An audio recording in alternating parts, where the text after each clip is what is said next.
Okay, here we go. This is Garrett.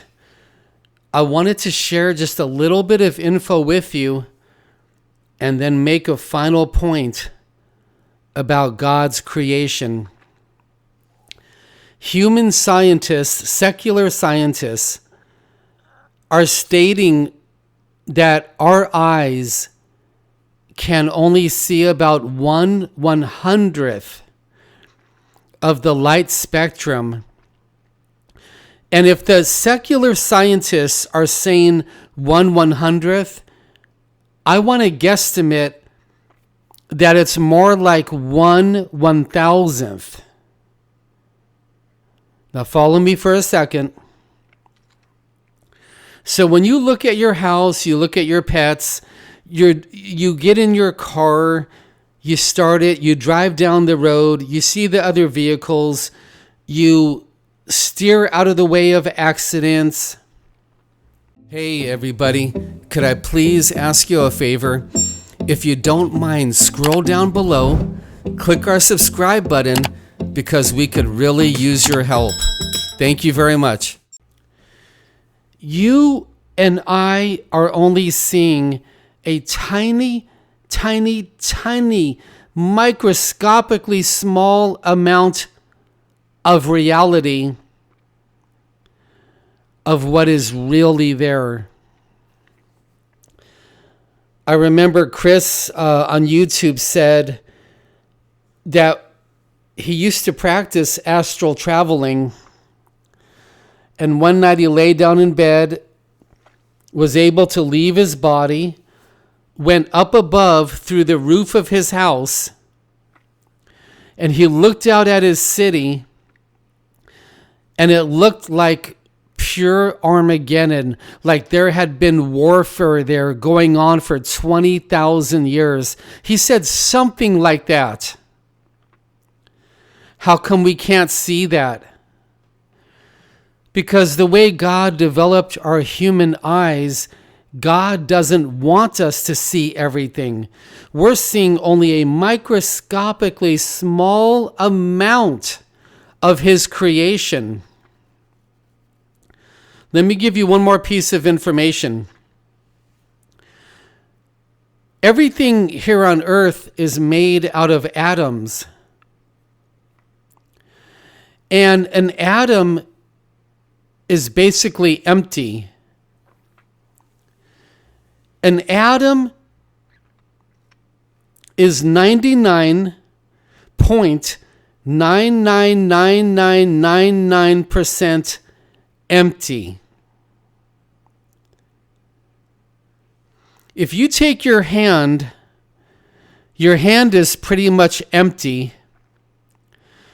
You should be able to put it right through your dinner table or your coffee table or your couch, because the atoms in the couch are also empty. Let me explain how empty it all is. Now remember, an atom is 99.999999% empty. If you were to take the 8 billion people here on earth and you were to add up all of their substance, the substance of 8 billion people, it would fit in the size of a cube of sugar that you would hold in your hand. The reason why we can't put our hand through a table, the reason why I can't crash my hand through a wall, is because we're vibrating at different intensities. Let me get to my point.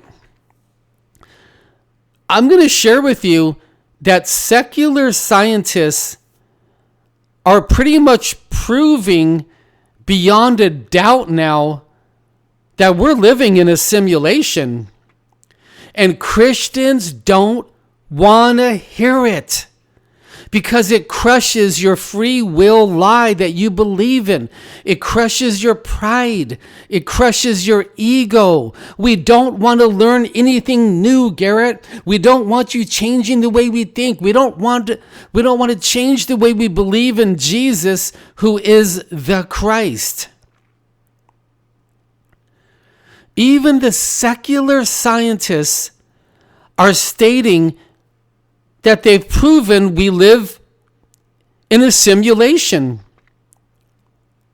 Some of them even say that they believe in God, not the God of Jesus, not the God of Abraham, Isaac, and Jacob, but they believe in a God because science is showing them that this is all had to be manufactured. I'll share with you something shocking. God tells us throughout the Bible that we're living in a simulation. I've never heard anybody preach on this, not one single person. Maybe you have, maybe a bunch of you have. I never have. Let me make my final point. I believe God's creation is 1 billion times more advanced than any Christian thinks it is. I believe it's 1 trillion times more advanced than any Christian thinks it is. And when we die and leave our body, we're just going to start to see the reality of the situation with our brand new spiritual eyes that God is going to give us. And I wouldn't be shocked nor surprised if we're studying God and we're studying God's attributes for the rest of eternity. When I look through my condo right now at my computer monitors, my glass of juice, that juice is empty. Those atoms are 99.9999999% empty. Our eyes can only see a small microscopic fraction of what the reality is. When I look at my condo, I'm by myself. Tristan is at work right now.